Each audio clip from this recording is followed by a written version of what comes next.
Bien-aimés frères et sœurs, vous connaîtrez la vérité et la vérité vous affranchira. Ça, c'est pas moi qui le dis, c'est la Bible qui le dit. Mais moi, je vous dis mieux. Vous connaîtrez la vérité historique, notamment celle de vos ancêtres kémites, et vous aurez une vision globale de ce que c'est que la vraie souveraineté politique. J'ajoute, vous reviendrez à la spiritualité africaine ancestrale et vous comprendrez les enjeux de l'indépendance économique.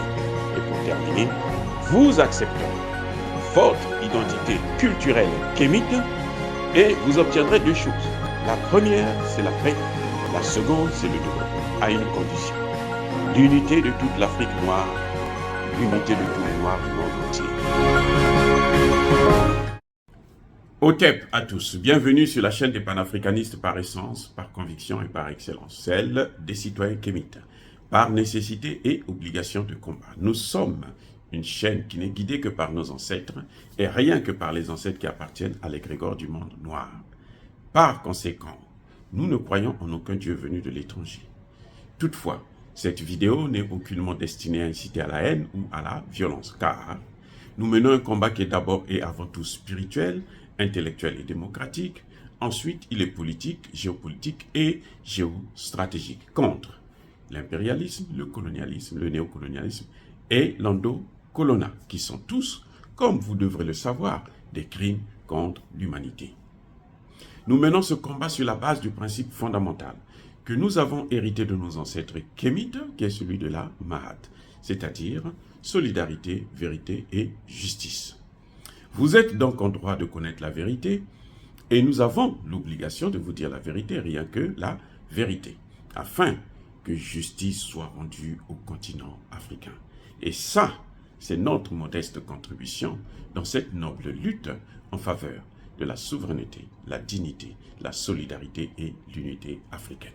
Ça, c'est ce que nous appelons le panafricanisme. Bien-aimés frères et sœurs, je vais en quelques minutes vous informer d'abord que le président Damiba, l'ex-président Damiba, a été exfiltré vers le Togo.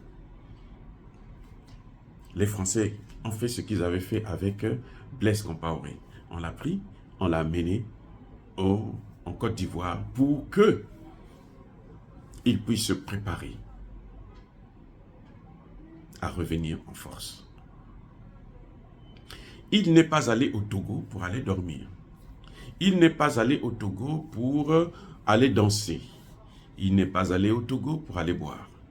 Il est allé au Togo parce que ne vous fiez pas à ce que le Togo, la position du Togo vis-à-vis du Mali, ne vous fiez pas à ça. Il est allé au Togo pour tenter de revenir en force. C'est tout. Et ça a toujours été la stratégie de la France. Vous savez, le chien ne change jamais sa façon de s'asseoir. La France, ou la France-Afrique, a toujours utilisé les mêmes méthodes. Des barbouzes. Donc, il faut que le gouvernement puisse être vigilant, il faut que la population puisse être vigilante. Et surtout, il faut que le gouvernement puisse aller vite. Il n'a pas de temps à perdre. La récréation est terminée. Il faut que le gouvernement puisse aller vite vers les objectifs qui lui ont été assignés par le peuple burkinabé. Notamment, le changement de partenaire, l'équipement de l'armée. Ce sont les deux choses. Et c'est ça qui fermera la porte à Damiba pour revenir. Parce que sans l'appui du gouvernement, monsieur le capitaine Traoré, sans l'appui de cette population-là, vous n'êtes rien. Vous êtes un papier, on va souffler sur vous comme si rien n'était. Sachez-le, vous avez pris le pouvoir vendredi. De vendredi jusqu'à samedi, vous n'avez pas pu confirmer ce pouvoir. Il a fallu que samedi, la population sorte pour que dimanche, Damiba signe sa démission. Retenez la leçon qu'on vous donne. Retenez bien cette leçon. ce gouvernement avait demandé à Kaboré de faire ce qu'ils ont demandé à Damiba. Kaboré a refusé. Damiba est venu, on l'a soutenu. Damiba arrive, on lui pose les mêmes problèmes, avec les mêmes solutions. Damiba refuse de regarder ses problèmes, refuse de regarder ses solutions. Vous êtes venu. Si vous faites la même chose, vous aurez aussi les mêmes conséquences. Et la seule chose pour vous, pour faire barrage à Damiba, parce que la France va mettre les moyens. Ça prendra le temps que ça prendra, 2 ans, 3 ans, 4 ans, 5 ans. Donc, vous devrez mettre des bases solides. Parce que la France-Afrique, il y a une chose que je devais vous dire, la France-Afrique ne pardonne jamais. Ce que vous avez fait là, vous avez affronté la France-Afrique. Là, déjà, là, vous êtes l'ennemi de la France-Afrique. Même s'ils vont vous faire de très longs sourires, écoutez-moi bien, ils vont vous faire de très longs sourires. Ils vont vous lécher les bottes. Ne tombez pas dans ce piège-là. Je sais que vous avez étudié à Pau, très bien, en France. Et qu'on va envoyer comment on les appelle, vos anciens collègues à l'école de militaire pour venir vous endormir. Ah, voilà, voilà, c'est bien, on va vous aider. La France, là, ne comptez pas sur elle, parce qu'elle n'a pas les moyens d'aider une armée africaine, parce que l'armée française elle-même ne vaut absolument rien sur le plan international. Et oui, ce n'est pas une armée. Les militaires français savent qu'ils ne peuvent pas tenir une guerre de haute intensité pendant plus de 3 jours.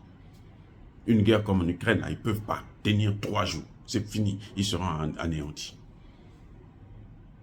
Donc, comment voulez-vous qu'une armée qui ne vaut rien puisse vous élever, puisse vous réconforter?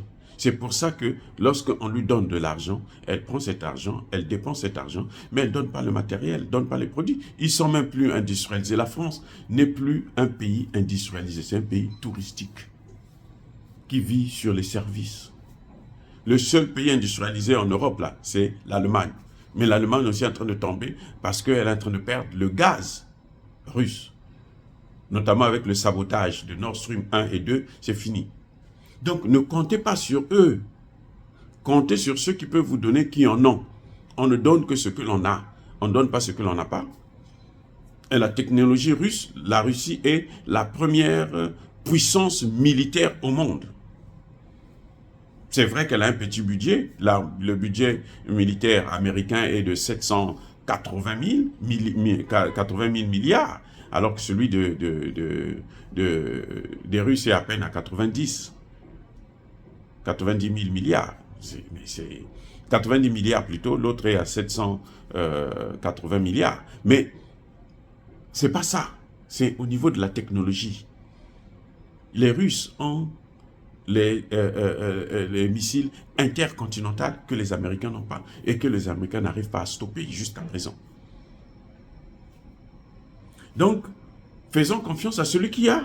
Ce dont nous avons besoin, on va vers celui qui a ce que nous voulons.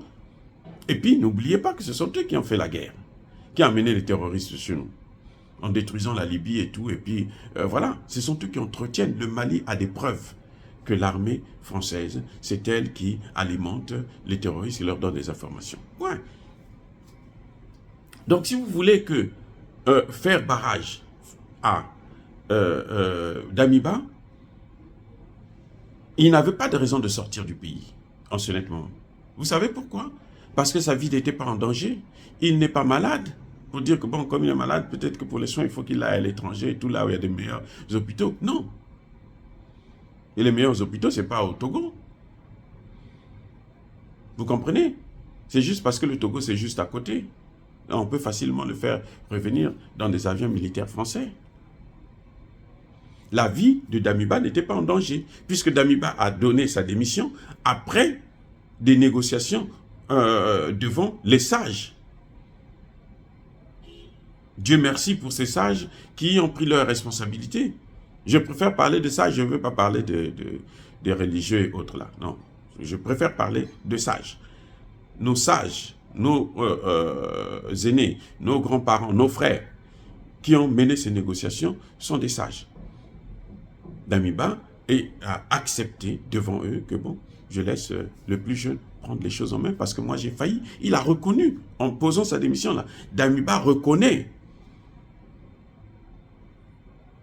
indirectement qu'il a échoué. Il n'a pas pu satisfaire le peuple, il le sait très bien. Mais Damiba sait aussi que si lui, il ne satisfait pas ce peuple-là, il va tomber, forcément. Que ce soit par le fait de Damiba ou de quelqu'un d'autre. Et les Français, pour eux, si on ne leur donne pas ce qu'ils veulent, c'est-à-dire le Burkina Faso, s'ils n'occupent pas le Burkina Faso, comme ils ont fait avec le Niger, ben, ils vont chercher tous les conseils qu'ils vont donner à ce type-là, à Traoré, ça va être pour l'amener vers un échec qui fera ce que la population puisse le faire partir.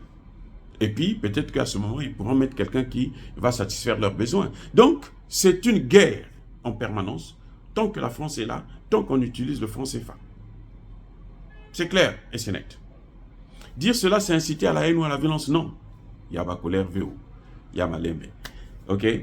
Soyez bénis. En tout cas, je persiste et je signe. Soyez bénis par le Dieu des Kémites. J'ai dit et j'assume. Abou, Apia.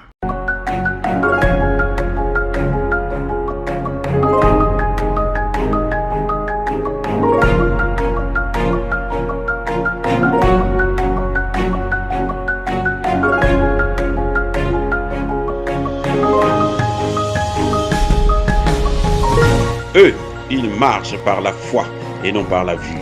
Mais moi, je vous conseille vivement de marcher par la connaissance scientifique et historique, notamment celle de nos ancêtres kémites, par les 5 sens et par l'intelligence. Abou, Apia.